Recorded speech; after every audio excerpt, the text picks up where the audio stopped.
అదే అదే అంటాను. ఇప్పుడు చెప్పనండి, ఎక్కడ ఉన్నా ఆ పేరు చెప్పనండి. ఎట్లా లేవు.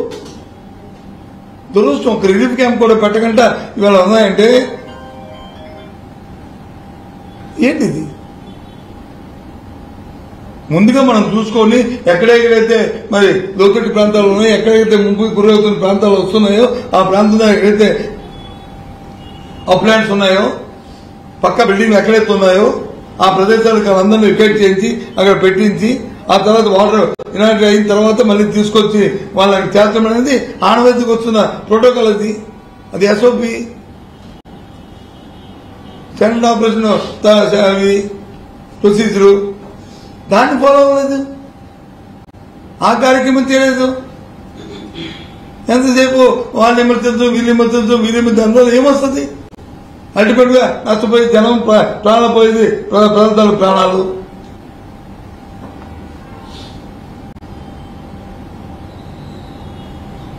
ఎందుకు బస్సుల్లో పడుకుంటే లాభం, ఆఫీసులో పడుకుంటే లాభం? దానిలో వచ్చే ఉపయోగం ఏంటి?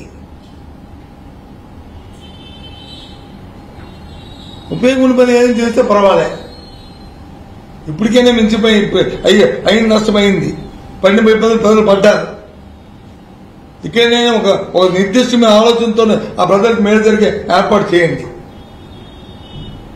వాటర్ రిసీవ్ అవుతుంది, రిసీవ్ అయినంటే తీసుకోవాల్సిన చర్యల మీద ఒక సమావేశం పెట్టి చర్యలు తీసుకోండి.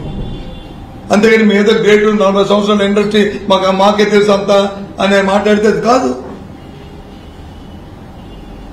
అధికారులు కానీ చెప్పిన మాట వినకపోతే చర్య తీసుకోండి. ఎవరవుతున్నారు? ఎవరు తీసుకోవద్దన్నారు? ఎవరు అడ్డు పెట్టారు?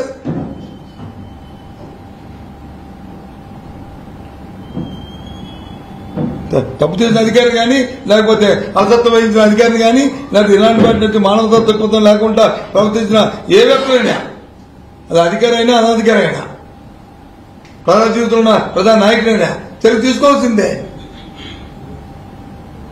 ఎవరినైనా కనబడలే. దీన్ని మనం చూసాం. ఒక మంత్రి అంటాడు, ఆ పడవ వచ్చి మన లాకర్కు తీసి అక్కడ ప్రకాశం ఆ గేట్ల దగ్గర ఉంటే అది కుట్ర కోణం అంట. ఇది ఏమన్నా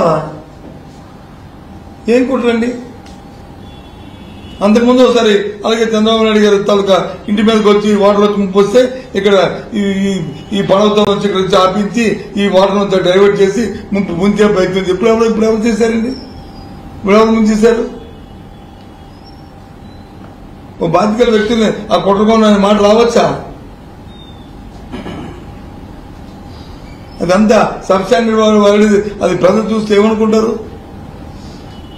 వింటే ఏమని దాన్ని మాట్లాడతారు? అది ఆలోచన ఉండొద్దా? ఆ మాట మాట్లాడకూడదని కుట్రలా ఇలాంటప్పుడు వచ్చి ఇంతమంది లక్షలాది మంది వేలాది మంది వచ్చి అర్థాలు పెడుతుంటే దాంట్లో కుట్రలా, కుతంత్రాలా, రాజకీయాలా? బాధ్యతలు తిరగండి.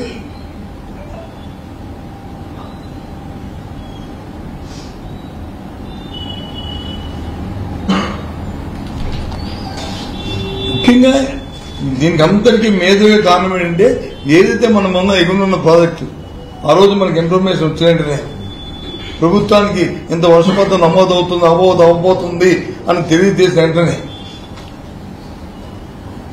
దాన్ని నమ్మి ఆ పైన మన పైన ఎగురున్న ప్రాజెక్టులు ఏవైతే ఉన్నాయో, పులితంత్ర కానీ, లేకపోతే నాగార్జునసాగర్ కానీ, లేకపోతే శ్రీశైలం కానీ, ఆ డ్యాముల్లో వచ్చి కొంత నీరుని ఇసిడి కిందకి వదిలి కింద ఉన్న దిగువ ప్రాంతాల్లో ఉన్న వాళ్ళన్న అప్రమత్తం చేసి కొంత క్వశ్చన్ పెట్టుకుని ఉంటే అది ఈ ఇష్యూ వచ్చేదే కాదు.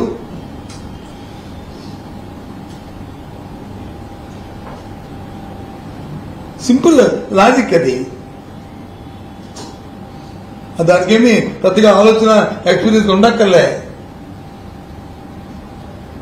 దాంతోపాటు ఈ ఫోర్కాస్ట్ వచ్చినట్టునే అప్రమత్తమై ఇంత ఎఫెక్ట్ అయితే దానికి కావాల్సిన వాళ్ళకి నీరు ఉండాలా, పాలు ఉండాలా, వాళ్ళకి కావాల్సిన ఇవి భోజనం ఉండాలా, ఇవన్నీ పక్కన జిల్లాలకు వచ్చి మనం ఏర్పాటు చేసుకుని వాళ్ళని తయారీగా ఉండమని చెప్పి అర్జెంట్ గా ఎక్కడికక్కడ వెహికల్ పంపించి తెప్పించుకుంటే ఏమీ లేదు.